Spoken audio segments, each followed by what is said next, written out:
시청자 여러분 안녕하십니까? 12월 26일 화요일 KBC 뉴스 매거진 임종렬입니다. 편작이란 사람이 있었습니다. 편작, 죽은 사람도 살려냈다는 중국의 유명한 의사였는데요. 편작에게는 두 형이 있습니다. 두 형도 의사인데 그 형들은 세상에 이름이 알려지지 않은 정말 실력 있는 의사였다고 합니다. 갈관지라는 책에 편작 삼형제의 의사에 대한 이야기가 나오는데요. 거기서 우리가 느끼는 교훈은 유명한 것만이 반드시 좋은 것은 아니라는 내용입니다. 다른 이에게 그 가치를 꼭 알리려 하지 않고 묵묵히 매일매일을 추구해 나가는 시청자 여러분의 삶이 더 아름다울 수도 있을 것 같다는 그런 생각해봤습니다.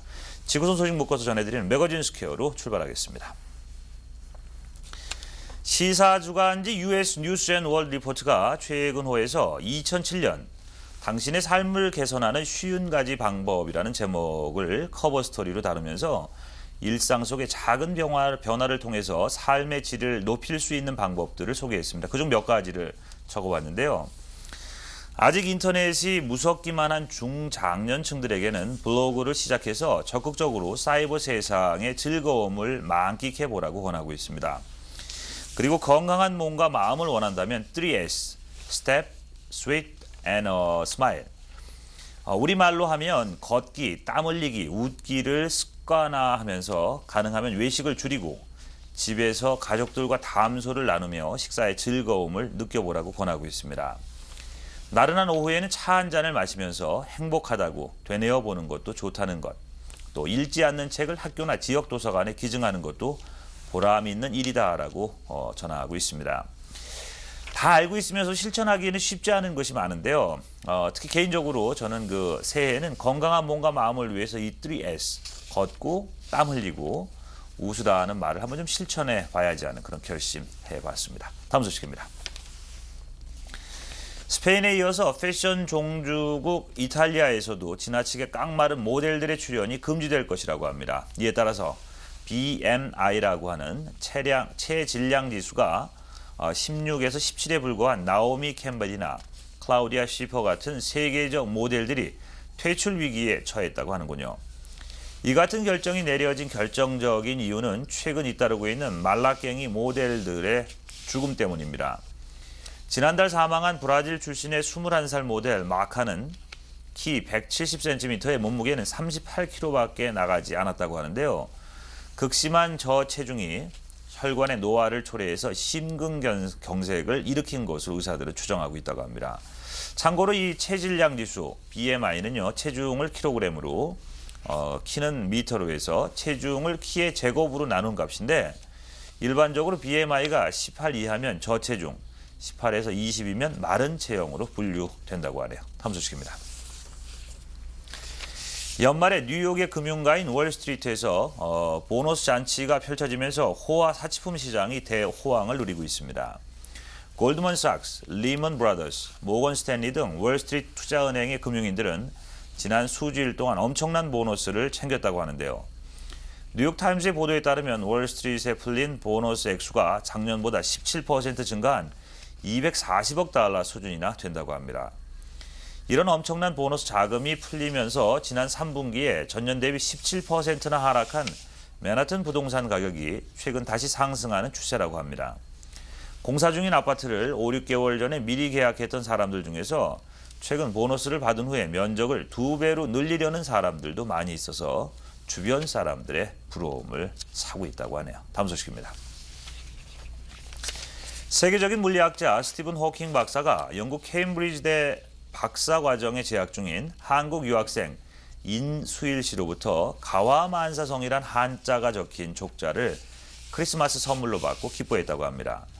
화학과 박사과정의 인 씨가 블랙홀과 우주의 기원에 관한 세계적 대가와 개인적인 친분을 맺어온 것은 호킹 박사와 같은 동네에 살게 된 덕택이었다고 하네요. 호킹 박사는 온몸의 근육을 전혀 움직일 수 없는 루게릭병을 앓고 있어서 눈동자의 움직임으로 컴퓨터를 작동해 세상과 소통하고 있습니다. 호킹 박사는 한국인 유학생들의 모임에 참석해서도 힘든 내색 없이 끝까지 자리를 지키고 주변에 몰려든 사람들의 기념 촬영에 일일이 응해줬다고 하는데요.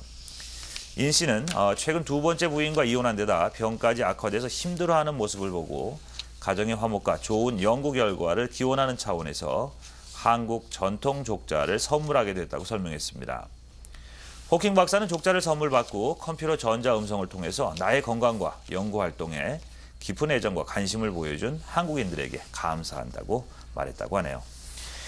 자, 이상 매거진 스케이 들어와 있는 소식 정리해드렸고요. 잠시 전하는 말씀 후에 KBC 뉴스 매거진 이어드리겠습니다. 매거진 신간 미리 읽기 시간입니다. 연말연시를 맞아서 여행 계획들도 많이 세우셨을 텐데요. 여행 중에 잠시 시간 내서 읽는 책 한 권도 기억에 오래 남을 것 같습니다. 오늘도 세 권의 책 만나보도록 하겠습니다. 안녕하세요. 이명숙입니다. 성탄절 잘 보내셨죠? 갈수록 살기가 힘들다고는 하지만 마음을 어떻게 먹느냐에 따라 살아가는 방식도 달라질 거라는 생각을 해봅니다. 오늘도 세 권의 책을 소개해드리겠습니다. 첫 번째로 소개해드릴 책은 손미나 아나운서의 스페인 너는 자유다라는 책이에요. 손미나 아나운서는 1997년 KBS 공채 24기 아나운서로 입사하여 가족 오락관, KBS 주말 9시 뉴스, 도전 골든벨을 진행하면서 시청자들의 사랑을 한몸에 받아오다가 어느 날 갑자기 스페인으로 떠날 것을 결심하고는 1년 후 보다 당당한 모습으로 돌아왔다고 해요. 아나운서로 화려하고 탄탄한 길을 걷고 있던 그녀가 떠날 수 있었던 이유는 지금이 아니면 떠날 용기를 얻을 수 없었을 것이고 1년간의 스페인 생활에서 그녀는 완벽한 자유를 만끽하며 자신감으로 충만한 또 다른 자신을 만날 수 있게 되었음을 고백하고 있어요. 잠시 재충전을 하고 싶었을 뿐인데 주변 사람들의 반응은 매우 부정적이었고 쓸데없이 시간만 낭비하고 오랜 시간 동안 열심히 이루어 놓은 것을 한순간에 잃을 수도 있음을 걱정해 주었다고 해요. 하지만 그녀는 이제 겨우 30대 초반의 젊은 나이에 안정만을 추구하면서 변화도 도전도 없는 죽은 삶을 살기는 죽기보다 싫어서 번지 점프하는 마음으로 스페인행을 결심했다고 해요. 스페인에서의 1년간의 생활이 그녀의 인생을 크게 바꾼 것도 아니고 사람들이 걱정했던 것처럼 그녀의 인생이 크게 뒤처지지도 않았어요. 하지만 겉으로 보이는 변화는 별로 없었지만 그곳에서 1년간 여러 가지 일을 겪으면서 그리고 자신과의 싸움에서 또 다른 나를 발견할 수 있었다고 고백하고 있어요. 또한 자신의 의지대로 선택한 이 일을 함으로써 자신의 꿈과 인생을 자신이 직접 디자인할 수 있다는 용기와 자신감을 얻었으며 자신의 이야기들이 가슴에 꿈을 품고도 용기를 내지 못하는 사람들에게 조금이나마 힘이 되어지기를 소망하고 있어요. 두 번째 책은 시골 의사의 부자 경제학이라는 책이에요. 경제 원리에 숨겨진 부자들만의 투자 비밀을 소개해주고 있는 책으로 저자는 현직 외과 의사이며 시골 의사라는 필명으로 더 많이 알려진 투자 전문가예요. 2005년 의사로서 병원이라는 공간에서 겪은 사연을 담아 펴낸 시골 의사의 아름다운 동행이라는 책으로 뜨거운 화제를 모으면서 베스트셀러 작가 반열에 올랐지만 그는 그것보다 국내 최고의 기술적 분석가이자 증권사 직원들에게 주식을 가르치는 외과 의사로 더욱 유명하다고 해요. 지난 20년 동안을 투자 이론을 공부하면서 자타가 공인하는 최정상급 전문가이지만 설익은 이론가였던 첫 10년은 많은 시행착오를 겪었다고 해요. 그는 현재 실력으로 자신의 이론을 입증하면서도 이와 관련한 어떤 행위도 하지 않겠다는 소위 전망을 팔아먹지 않는다는 신념을 고수하는 거의 유일한 전문가라고 해요. 요즘 우리가 흔히 접하는 경제서적은 내용의 옳고 그름을 떠나서 독자가 스스로 생각할 수 있는 여지를 봉쇄하기에 저자는 독자들로 하여금 생각할 여지를 만들어주기 위해 이렇게 하면 돈을 번다는 무책임한 이야기보다는 차라리 이런 부분을 깊이 생각해 보라는 등 논쟁거리를 던지는 것이 더 의미가 있겠다는 생각이 들어 조금은 덜 재미있고 좀 어렵게 썼다고 해요.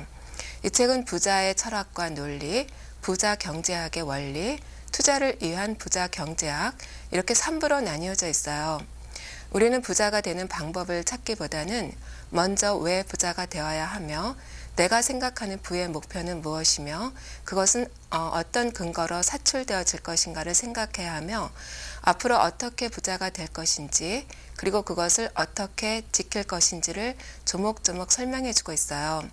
부자와 빈자의 투자는 무엇이 다르며 이기는 투자만 하는 부자들의 경제 법칙이 무엇인지를 자세하게 설명해주고 있는 책이에요. 세 번째 책은 액션 미국 영어란 책이에요. 이 책의 저자 김동주 씨는 뉴욕에 거주하는 교포로 프로페셔널 패티션 작성가이며 법정 통역관이세요. 이 책은 저자가 30여 년간 미국 생활을 하면서 직업 생활을 통해 직접 보고 들은 수많은 알짜 영어 표현들을 분류 압축해서 설명해주고 있어요. 이 책은 단순한 영어책이라기보다는 미국식 회화책 영어의 원을 완전히 분해한 책이라 할 수가 있고 미국인들의 언어 감각과 표현 방식, 생활 환경과 현실을 정확하고 리얼하게 파헤친 보기 드문 걸작이라고 평하고 있어요. 늦게 이민와 미국에서 살고 있는 교포들에게 숙제가 있다면 언어의 장벽인데 원래 사람들은 어린 시절에 언어를 습득하는 것을 제외하고는 두 개의 언어를 똑같이 잘한다는 것은 거의 불가능하다고 해요. 게다가 영어와 한글은 언어의 구조나 발음, 문법, 표현 방식이 전혀 다르기 때문에 더더욱 힘든다는 것이죠. 저자는 영어를 정복하는 방법은 지극히 상식적인 방법, 즉 노력을 통한 연습 방법뿐이라면서 가장 상식적이면서도 확실한 방법을 소개해주고 있어요. 이 책은 총 45장으로 구성이 되어 있고 각 장의 전반부는 어휘, 정보를 위한 설명, 영작 부분으로 구성되어 있고 후반부는 듣기 연습 부분 및 회화 연습 부분으로 되어 있어요. 또한 일부는 미국 생활 정보 상식으로 꾸며져 있고 잡담과 유머 부분도 부분적으로 삽입되어 있어서 지루하지 않고 가끔은 머리를 식힐 수도 있는 부분이에요. 언어란 인생과 같아서 각기 장단점이 있는 것이기 때문에 개성 있는 말하기 스타일을 개발해서 자신만의 언어의 예술을 창조할 것을 권하고 있어요. 오늘 손미나의 스페인 너는 자유다, 박경철의 시골 의사의 부자 경제학, 김동주의 액션 미국 영어 이렇게 세 권의 책을 소개해드렸어요. 우리에게 어떤 미래가 펼쳐진 것인가 두렵고 떨리는 마음도 있지만 새로운 세계에 대한 호기심과 도전의식을 가져보는 것도 좋을 것 같다는 생각을 해봤습니다. 감사합니다. 요즘 대형 한인 마켓들이 대거 시카고로 들어오거나 매장 오픈을 계획하고 있습니다. 그만큼 시카고 우리 소비자들에게는 선택의 폭이 넓어졌다는 의미도 될 텐데요. 이와 함께 최근엔 한국 전통 특산물들도 시카고 시장에 문을 노크하고 있다는 소식입니다. 오늘 이 시간에는 맛의 고장, 전라남도에서 소개하는 다양한 특산품 홍보전 뉴스 매거진에서 만나봤습니다. 저희가 남도미양이라는 브랜드를 가지고 전라남도에 30개 업체가 선정이 되어 있습니다. 그리고 전라남도 도청에서 이걸 관리를 하게 되어 있고 그래서 30개 업체 중에서 단일 품목 한 품목씩 선정된 게 바로 남도미양입니다. 그런데 그 남도미양 그 팀이 지금 12개 업체가 여기 와 있습니다. 그 남도미 어떤 품목들을 취급하고 계십니까? 이제 어떤 품목이냐면 주로 건강식품, 김치류, 젓갈류, 또 차류, 또 한과류, 또 버섯 가공, 또 구기자, 또 술, 진도의 유명한 진도 홍주 이런 여러 가지 다양한 건강식품이나 가공식품을 다 취급하고 있습니다. 그 지금 미주 진출의 시도 어떠한 필요성 때문에 지금 왜 지금 진출을 하시려고 하는 겁니까? 저희 그 명품 남도미양이라는 명품 브랜드는 세계에 내놓을 만한 명품 브랜드를 가지고 저희가 미국이 제일 큰 시장이라고 생각했기 때문에 미국에부터 시작하자 그래가지고 최초로 지금 저희가 처음으로 처녀 수출을 한 견문에서 나왔습니다. 미주 시장에 진출하기에 앞서서 이제 계약이 실질적으로 이제 캐나다에서 하셨다 그랬는데 네, 캐나다. 이 시카고에서도 하시게 되면은 단계가 있을 거라고 생각이 듭니다. 어떠한 단계에 걸쳐서 우리 소비자들한테까지 전달이 되는 겁니까? 저희가 지금 대형 마트라든가 대형 유통업체 이분들하고 처음에 실질적으로 여러 업체 중에서 선별을 해가지고 저희 나름대로 선별하고 서로 의논을 해가지고 그 중에서 서로 계약이 되면은 처음에는 시제품으로 해서 저희가 홍보용으로 해서 일단 수출을 하고 그래가지고 그 수출한 그 품목을 저희들이 업체 생산자들이 직접 와서 3일이면 3일 며칠간 이렇게 홍보하면서 시식도 하고 그래가지고 단계적으로 이제 늘려 나갈 방침입니다. 이 미주 아까 말씀하셨지만 현지 한인뿐 아니라 미주 시장의 어떤 그 주류 사회의 주민들까지 대상으로 하시려면 마케팅에서 조금 더 색다른 마케팅이 있어야 된다고 생각을 하는데. 예, 그거는 지금 저희가 처음에 지금 처음이니까 교민들을 상대로 한다지만은 저희 물건 저희가 남도미양 제품은 세계에 내놓은 명품이기 때문에 또 어떤 그 교민뿐만 아니라 여기 현재 있는 분들하고 그 구매의 기호에 맞게끔 저희들이 가공 제품을 만들었기 때문에 거기에 맞춰가서 단계적으로 해 나갈 방침입니다. 미주 진짜 이 미주 지역의 물건을 들여오기 위해서 좀 어려운 점이 예상되진 않으시나요? 유통 과정이라든지. 유통 과정이 많이 어렵고 그런 점이 있습니다. 저희가 품질 개선하기 위해서는 FDA 승인을 받았고 또 해썹도 지금 받은 상태입니다. 그래서 그 제품을 주 원료로 해서 또 신속 정확하게 물건을 보관하는 것, 또 어떻게 냉동은 냉동, 냉장은 냉장, 또 일반 제품은 일반 제품식으로 해서 그렇게 오려고 하고 있습니다. 저희. 최근에 이 시카고 지역에 이 한인 대형 마트들이 굉장히 많이 들어오고 있거든요. 이제 그렇다고 그러대요. 네. 그러면 예를 들어서 지금 이 미주 시장 이 시카고 지역에 들여오실 때 물건을 들여오실 때 네. 어떤 대형 마트 위주로 공략을 하시겠습니까? 아니면은 리테일샵 어떠한 쪽으로 생각을? 이게 저희는 지금 대형 마트를 위주로 먼저 해야 되겠죠. 저희 물건이 일반 소매인이나 이런 데를 들어가는 것보다. 왜냐하면 저희 물건도 그만한 질이 좋고 그만큼 향상된 물건이기 때문에 그래서 지금 우리나라에서도 저희 물건들이 지금 현재 대형 신세계라든가 이런 백화점을 먼저 공략을 하고 있습니다. 그런데 그 물건이 꼭 그쪽에만 대형 마트에만 있는 것 있다기보다도 거기서 또 소형 마트라든가 일반 전방 이런 일반 소비자들이 직접 갈 수 있게끔 그 다리를 놔줄 수 있는 대형 구매업자를 지금 찾고 있는 중입니다. 이 계약을 할 때 30개가 한 단위로 30개를 무조건 계약해야 됩니까? 아니면 품목별로 계약이 가능합니까? 이게 저희가 지금 처음에는 지금 이렇게 생각하면 됩니다. 남도미양이라는 도에서 지정해준 브랜드, 그 브랜드는 단일 품목이다, 한 회사다 이렇게 생각해가지고 처음에는 30개 품목을 다 취급을 해야 되겠죠. 그래서 저희도 모르고 현지인들도 지금 어떤 품목이 어떤 게 많이 나갈지를 모르니까 그 중에서도 잘된 품목은 계속 더 나갈 거고 안 된 품목은 보완해가지고 계속 나갈 방침입니다. 네. 고맙습니다. 네. 숭실대학교 이효계 총장이 짧은 일정으로 시카고를 방문했습니다. 개교 110주년을 앞두고 학교 뿌리 찾기에 앞장서고 계신데요. 이 시간 함께 만나보겠습니다. 안녕하세요. 안녕하세요. 현재 숭실대학교 총장님으로 계신데요. 이번에 시카고를 방문한 특별한 이유가 있으십니까? 네, 저희 숭실대학교가 금년으로 109주년이 됐습니다. 근데 우리 숭실대학교는 평양에서 1897년에 우리나라의 최초의 4년대 근대화 대학으로 출발을 했습니다. 그 사이에 1938년에 폐교라는 신사참배 거부에 의해서 스스로 학교를 폐교한 그런 비애스러운 그런 역사를 가지고 있습니다만은 그럼에도 불구하고 1954년에 숭실 출신들이 서울에서 재건을 해서 금년으로 109주년이 됐습니다. 최초의 우리 학교를 설립한 윌리엄 베어드 선교사님, 목사님이시죠. 또 초대 학자님이시고 그 따님이 시카고에 살고 계십니다. 86살 앤더슨 베어드라고 하는 그런 따님이 살고 계시는데 아버님의 유품을 250여 점을 금년도 개교기념일에 전시를 했습니다. 그래서 그 전시한 그 결과를 가지고 앤더슨 여사께 감사합니다 하고 인사차 그러면서 학교와의 설립자이기 때문에 아무래도 저희 학교에서 고맙다는 그런 뜻을 표하기 위해서 방문을 했습니다. 총장님께서는 지난해 숭실대학교 총장님으로 취임하시면서 임기 동안 무보수로 일을 하시기로 선언을 했다고 들었습니다. 네, 여기에 대해서도 말씀 부탁드릴게요.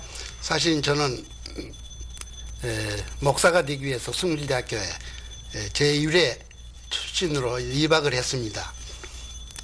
그런데 이제 목회자의 길을 접고 고등고시 행정과를 합격해서 그 뒤로 행정관료로서 40년간을 지내면서 그 사이에 지방장관을 2개를 하고 그리고 국무총리 비서실장, 내무부 차관, 한국토지공사 사장, 농림부 장관을 거쳐서 어떻게 모교의 총장이 됐습니다. 와서 보니까 학교에 여러 가지 재정적인 그런 뒷받침이 돼야 하겠다 하는 것을 제가 2010이라는 2010년까지 중기계획을 마련하는 가운데 1,300억이 학교에서 제가 하고자 하는 그런 비전을 펴기 위해서 필요한 것이 1,300억이었는데 그것을 달성하기 위해서는 요즘같이 어려운 때 누가 펀드레이징을 할 그런 환경이 되질 않고 그래서 내가 스스로 미랄이 되고 솔선수범이 하냐면 안 되겠다. 그래서 내가 가지고 있는 것이 없기 때문에 받을 보수를 미리 4년분을 한 5억을 미리 제가 이렇게 학교에다가 펀드레이징으로 내놓고 그래서 무보수로 지금까지 지내고 있습니다. 말씀대로라면 숭실대학교가 내년에는 110주년을 맞이하지 않습니까? 예. 이와 관련해 어떠한 계획들을 갖고 계신지요? 특히 우리 숭실대학교는 앞으로 잘 아신 대로 애국가의 작곡자가 안익태 선생인데 우리 숭실 출신입니다. 그래서 100주년의 기념을 겸해서 내년도에 110주년이기 때문에 코리아 판타지를 위시해서 대대적인 이렇게 공개된 그런 것을 작곡하신 것을 조금 내년도에 발표를 하려고 하고 또 미주 동문들이 한 800명 있습니다.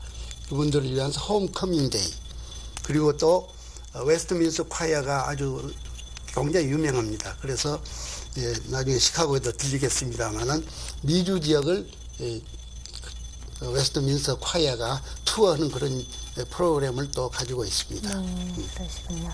우리 시카고 지역에서도 숭실대학교 동문들이 꽤 되는 걸로 알고 있는데요. 예, 그렇습니다. 하고 싶은 말씀 있으시면 예. 저는 그렇습니다. 숭실대학교의 이름인 숭실이라는 것은 어느 곳을 가든지 진실하고 성실하고 그리고 겸손한 그러한 숭실하면은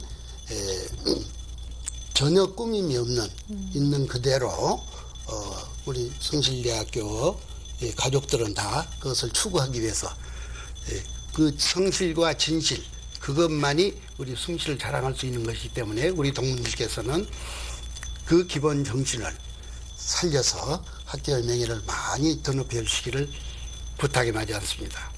예, 이혁의 총장님 바쁘신 일정 가운데 오늘 말씀 감사드립니다. 감사합니다. 고맙습니다. 네, 뉴스 매거진 작별 인사 드릴 시간 됐습니다. 이 시간 시청해 주신 여러분 고맙습니다. 안녕히 계십시오.